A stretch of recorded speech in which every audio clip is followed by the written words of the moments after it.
Hello and welcome back to online English class. Hope you guys are doing excellently well today and had a great weekend. We are going to be beginning Unit 6, which is going to be an analysis of George Orwell's novel 1984, published in 1949, that explores the possibilities of a dystopian world controlled by totalitarian governments. Before we get into our analysis of the novel, I just want to call your attention to a couple important top of the week announcements to help keep your mind focused on the tasks that you need to accomplish throughout the course of this week. First of all, you don't need to worry about vocabulary and grammar quizzes. Second of all, you need to make sure that you're reading part 1 of 1984 throughout the course of the week. This is a pretty lengthy reading assignment, so make sure you're breaking it up and reading it a little bit every day. By next Monday, I need reading check email confirmation that you've completed your reading for part 1. Second, by Wednesday at 3 p.m. of this week, I need you to send email confirmation to me of your completion of OTN 6 from Unit 5. All right, that was an analysis of The Solitary Reaper by William Wordsworth. Okay, I also need you to complete the OTNs as we complete them in class for 1984. Okay, so we'll begin our first OTN on 1984 tomorrow after today's introductory lecture. Okay, second and second most, right? We need to make sure that you are paying attention for the next month and a half to your quarter 4 essay. This is your last essay assignment of the year, and it's also a pretty straightforward one that requires quite a lot or quite amount less labor than your Frankenstein essay did, because there's no research component to this particular essay. Let's take a quick look at the prompt. All right, we're going to be looking at this prompt in a lot more detail later, breaking it down, thinking about the purpose of the writing assignment in a lot more detail. But let me just sort of hit the highlights, and I'm going to attach this to RenWeb for your downloading pleasure. Okay, so for Honors and English 2 students, this is our 4th essay. It's a 3 to 5 page argumentative essay defending a thesis that answers this essential prompt. Your job is to write an argumentative essay that defends or refutes the value of the study and admiration of one of the literary texts we have read together. In other words, okay, defends or refutes.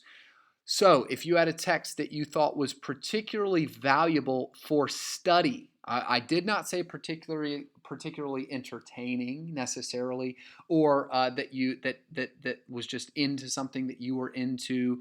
I said it was valuable to study as a student and admire. All right. So you can write an essay defending the value of the study and admiration of a text that you particularly enjoyed and thought was valuable and learned a great deal from. Or, okay, let's say you really you read a piece of literature in this class that you thought was not valuable for study or admiration. You could also write me an essay that deconstructed or called into question the value of the study and admiration of one of the literary texts that we read together. Okay, so we'll talk more about how you can actually construct this argument and what good evidence to support your argument would look like, all right, later. But for now, I just want you to know that this is something that you need to be thinking about over the next month and a half, all right? So let's go ahead and jump into Lecture 1, which is going to offer an introduction to 1984. All right, got a little creepy background of the glass skull being broken. We'll talk more about the significance of that image as a visual metaphor later. But for now, we just need to go ahead and get started with our SQ3R for the novel as a whole. All right, first we're going to survey the novel's author, cultural context, genre, and title. And then we are going to conclude by developing and then asking a central question that's going to lead us to the novel's main idea. Okay, so first, all right, let's talk about the author of the novel. I'm not going to give you a big full biography of George Orwell, famous English author, but I will tell you this, okay? Orwell lived from 1903 to 1950, which means he basically lived during the first half of the 20th century, okay? And the first half of the 20th century, if you know anything about world history, was incredibly tumultuous, all right? such an immense amount of very significant world events happened in the first half of the 20th century. Everything from the First World War to the Roaring Twenties, in which global economies, not just the United States but all around the world, boomed, and the Western world was brimming with wealth. All right, unprecedented levels of wealth all over the world, that then came crashing down in the Depression, and then ultimately sort of led to or helped lead to World War II, and then eventually, right after the 1950s and the second half of the 20th century, set up the stage for the sort of heavyweight matchup during the Cold War between the forces of liberal humanism, embodied by the United States, and the forces of communism, embodied by the USSR. Okay, so an incredible period of world history that George Orwell lived in and also wrote about. All right, so a little point of his biography that's interesting. He served when he was in his late teenage years and early 20s in the Imperial Police in British-controlled Burma. All right, so Burma is modern-day Myanmar. All right, which is a country across the world from where we are. Right? This is Burma, or modern-day Myanmar. This is China. Okay, this is India right here. This is Pakistan right here.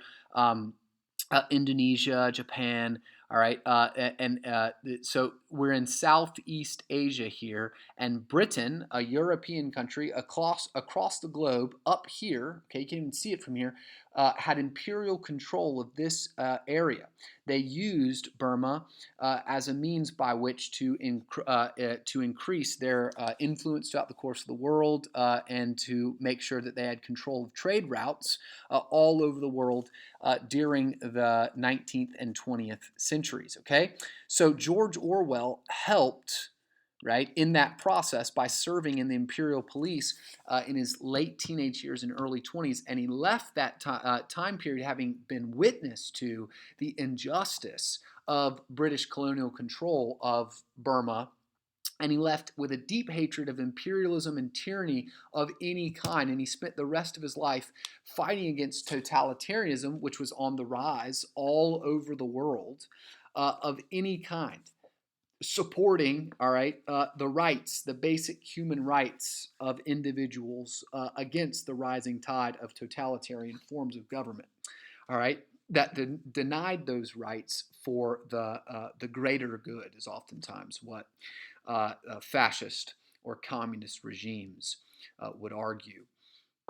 Okay, so a little bit of cultural context, right? That the background of this lecture slide, that's a guy named Vladimir Lenin, and he is leading the Russian Revolution in Russia in the early 20th century, which sought to overthrow czarist control, which was a form of traditional aristocratic monarchy that controlled Russia for centuries.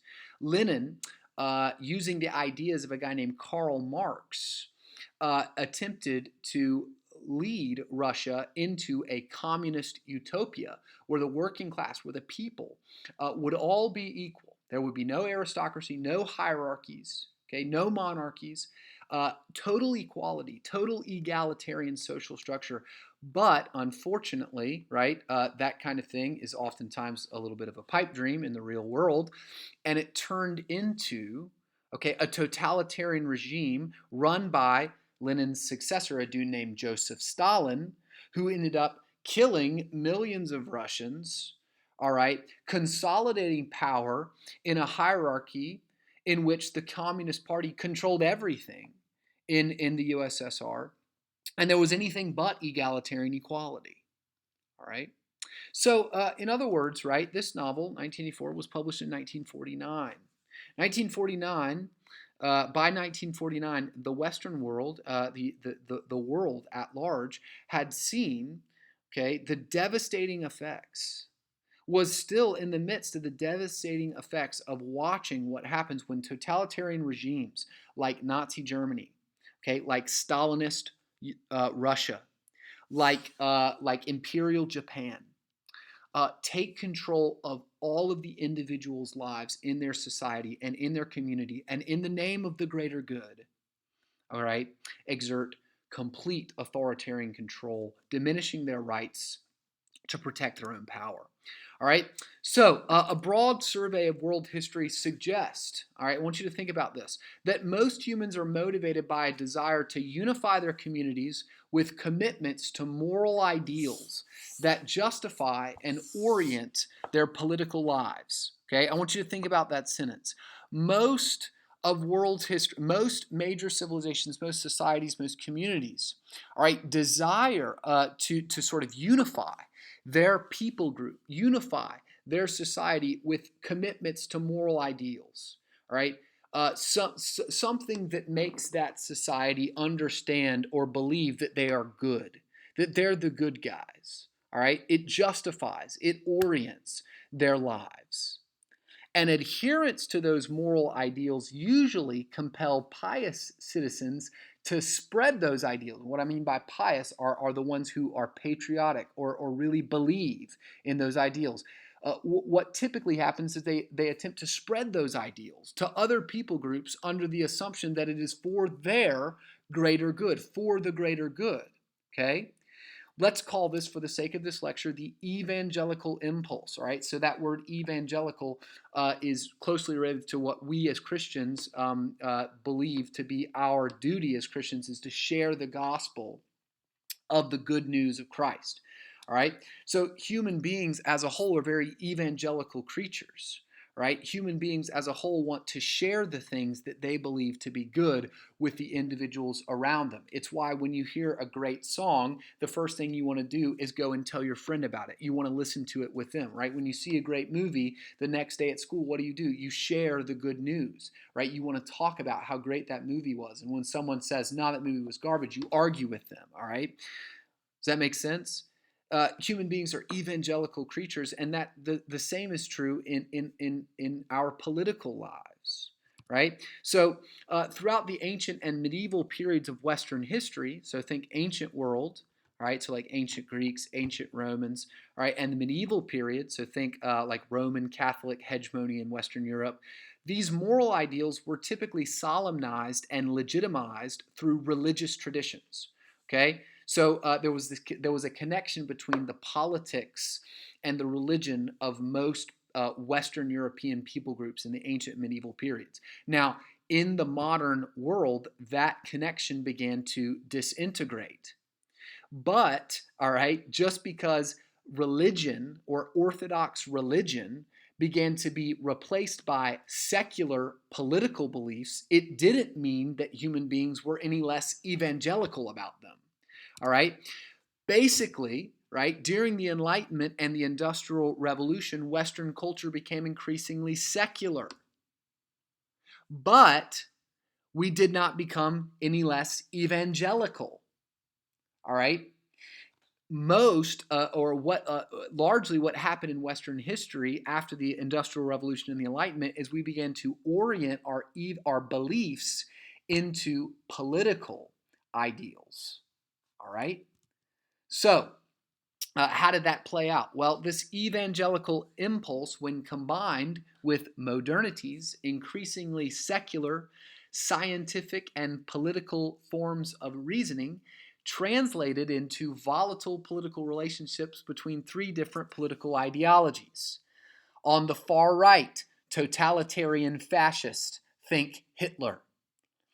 On the far left, totalitarian communist, think Stalin. And in between the two, classical liberals, think the United States or Great Britain, or basically all of the allies except for Russia in World War II. All right? And all three of these approaches, all three of these political ideologies believed that their ideology was justified by the natural rights of mankind and an accurate analysis of how the world should work. In other words, Nazis believed that Nazism was moral, was right, was righteous. Okay? That the dominion of the Aryan race over all of the world was something that was for the, ready, greater good. It was going to be beneficial for the whole world to be under the subjugation and leadership of the natural master race, Aryans. Okay? When races weren't controlled by the natural master race, they were under the control of inferior leaders. They needed to be under the control of the Führer. They needed to be under control of the Father. Okay? They needed to be under control of the German Aryan master race. The same is true on the left side, on the opposite side of the USSR. Okay, communists were also believed or motivated by this deep belief that their political ideology, the way that they attempted to organize power and structure their society, was the way that human beings were meant to live. All right. The class system and the dominance of the owners instead of the working class was unjust. And therefore, the communist government attempts to establish a communal or communistic or communitarian society in which everyone owned an equal share of every part of the society, from the government to the actual materials. Okay? Now, that obviously didn't work out very well in the USSR, but that was the motivating belief system. And then in the middle of those two, we have classical liberals. We have the United States. Okay? Obviously, the United States believes, and Americans, good patriotic Americans, believe that American democracy and a government based on the equal rights of all men, okay, to pursue life, liberty, and happiness on their own terms, in correspondence with the rights articulated in the Bill of Rights, right, and throughout the course of the Constitution, right. That's the right way to organize a government. In other words, all three of these political ideologies are inherently moral, although they are also secular. Okay, they're not necessarily religions, although they are belief systems. They are ideological, and they're also deeply evangelical. Right, the United States actively supports democracies throughout the course of the world. It's why we fought a war against Saddam Hussein. He was a tyrant, and so we overthrew him. Why? To support democracy, to spread the good news of American liberalism, of American freedom. All right. Now, why did Hitler try and conquer the Western Europe and the rest of the world? To spread the good news that the Aryan master race was going to govern the world and lead it into a new and improved state. And why did the USSR attempt to spread communism and to support communist revolutions all throughout the world? Because they believed that it was right. Because that was the evangelical impulse that I'm talking about. Okay? So World War II and the Cold War can both be understood as two different expressions of the same underlying tensions in the world, the tension between totalitarian governing systems and liberal governing systems. All right? Basically, as the United States, the United Kingdom, and the coalition of allied forces, all except for, of course, Russia, okay, who was a totalitarian communist government, right? But again, we made peace with the Russians during World War II. Why? Because, well, we had this more immediate threat in front of us called the Nazis. We had to figure them out first, and then what did we immediately do afterwards?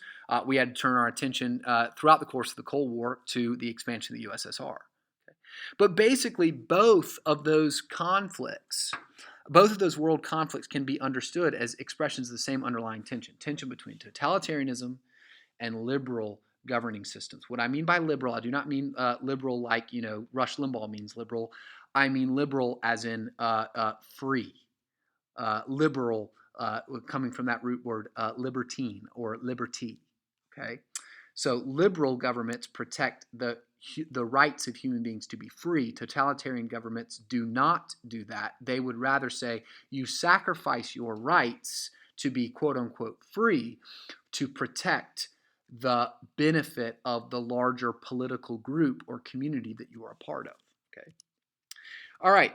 So as the Cold War played itself out, both liberals and totalitarians were forced to protect their civilizations with the use of violence, ongoing threats of wholesale annihilation with nuclear weapons. Okay, so whether you're the United States, the sort of ostensible good guys, or the USSR, the ostensible bad guys, both of them. All right, as you can see in the map on the top left, the United States was exerting its control all over the world, trying to support liberal democracies.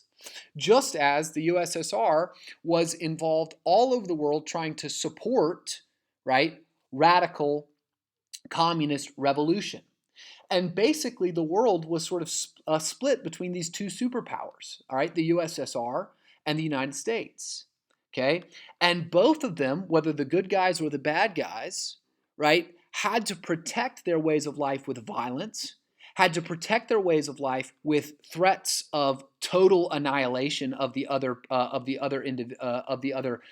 national entity with nuclear weapons, intrusive surveillance. All right, so again, watching people carefully, spying on people, the KGB, the CIA, the FBI, all during this period of time, intruded on people's natural rights to privacy from being surveyed or surveilled by their government constantly, right?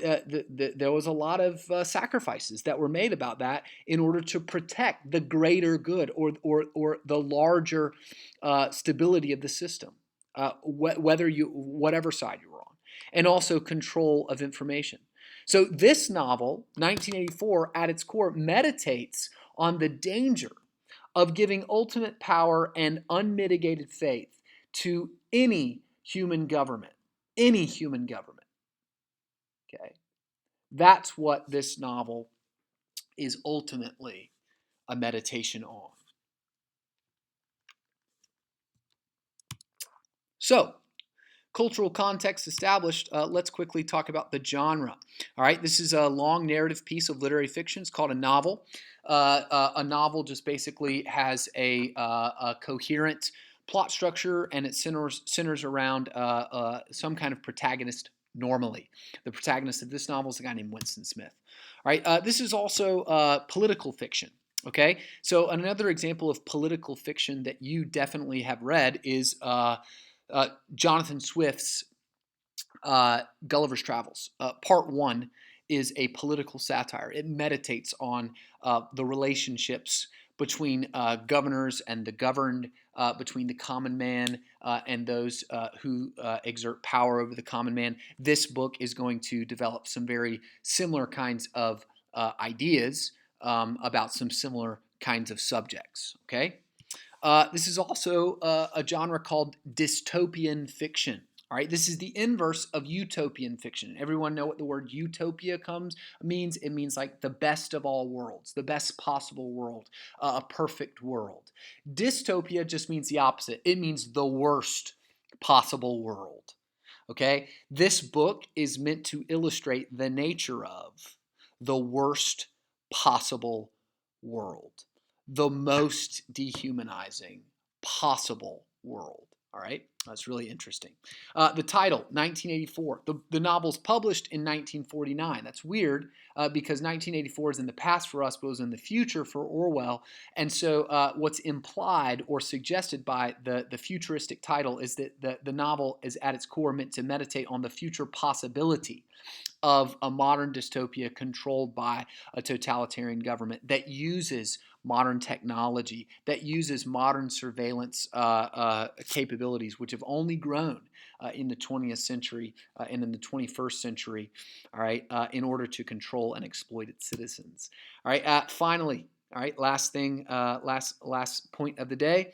The central question that animates the entire novel is, how does the novel's narration, meaning the way that it is written, the way that it is structured, the way that it's plotted, the way that its characters developed. All right, how does the novel's narration illustrate the nature of the worst possible world? Okay, the most dehumanizing world possible. How does it illustrate that? Okay. So that concludes Lecture 1, which offers to us a kind of context for this novel as a whole. And tomorrow we're going to go ahead and jump into the actual text of the novel. Hope you guys have an excellent day.